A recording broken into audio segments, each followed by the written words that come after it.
Ashley, what is our next main topic today?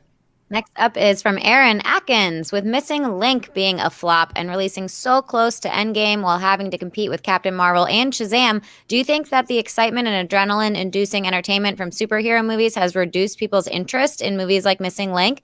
As you've said before, Laika makes good stuff but hasn't had much to show for it. Our audience is just uninterested in that kind of film right now. Here's the thing. We talked a little while ago, Rob, about, Missing Link. It opened very low. But if we're going to ask the question, does the anticipation of a movie like Endgame directly responsible for the underperformance and let's call it what it is, the flopping of Missing Link, despite the fact that from all word, it's supposed to be quite a good movie? I think you have to take a couple things into consideration when talking about that, though. Number one, remember, going into Missing Link, I had some major reservations about how it was going to perform because while I like Laika Studios very much, the trailers did nothing for me. I didn't think they were horrible or bad or anything. It's just that I didn't get 1 ounce of spark of interest and a fire to get out and see. It just gave me nothing to be interested into seeing it. And also, you got to keep in mind this. As we brought up in a chart last week, talking about these Laika films, none of them do particularly well. None of them opened a big, giant box office. I think the biggest opening weekend one ever had was 18 or 19 million or close there too.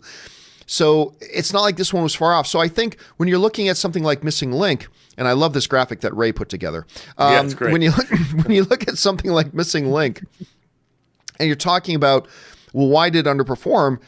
Yeah, there is a context in which, it's close to Endgame, but you have to look at the other prevailing context. Number one, the marketing didn't do anything to get people interested in it. Number two, none of the Laika films have ever done particularly well. They're all really good, but none of them done particularly exceedingly what we would call blockbuster numbers at the box office. So now then on top of that, well, look at other films that are opening. Shazam continues to do pretty well. It's now crossed 300 million. It's safely profitable. La Llorona, which traditionally wouldn't be a huge opening film, but opened with $26 million. And that's the week before Endgame comes out.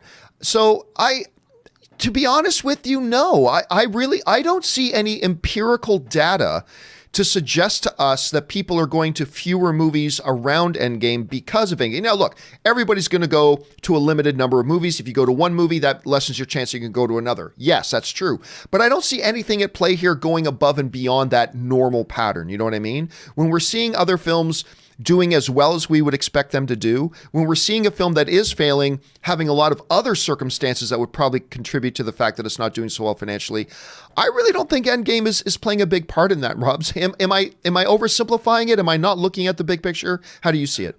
No, I mean, I think you're correct. I don't think necessarily that one movie's failure can be blamed on the marketplace or well, maybe not so much the marketplace, but other movies. I'm with you. I think that there was, in my experience, this movie just didn't have any snap to it. I mean, Missing Link, I think, first of all, I'm not really interested in that subject matter right now, and like you said, the trailers didn't grab us. They weren't, it was kind of bland, and it shouldn't have been. And I don't know why that is. But I want to point out, like I said before, I think that Laika Studios is well financed, and what they have done, and I haven't seen Missing Link, so I'm talking out of my ass about this particular film, but they've all of those movies have been very respectable, very beautifully made films that have a lot of heart to them. And ultimately, they're building a very valuable library that any one of these streaming services could eventually come in and they can acquire Laika for a lot of money. And I think that even though this film hasn't done necessarily well at the box office, doesn't mean that it's not going to find its audience on streaming and other ancillary markets. And it does add to the overall value of Laika as a studio. I mean, remember, The Shawshank Redemption didn't do well when it came out theatrically, and yet it's become a beloved movie over the years. It's sold many, many home video releases and on every format, and it plays on TV all the time. So it can be an earner. Yes. But I'm not saying this is also the one of the greatest films of all time. So there's a little bit of an asterisk you got to put in there. It's true. It's true. But yeah, I mean, I think you're right, though. I think even if this one doesn't do well at the box office now, I think you raise a great point. The whole idea that it adds to the overall package value of Laika, because you're right. I haven't thought of it in those terms, Rob. Like when you look at now Laika, this is becoming a very attractive package for, maybe an exclusive streaming home to grab these things. So that's actually a really good point and something we should keep our eye on.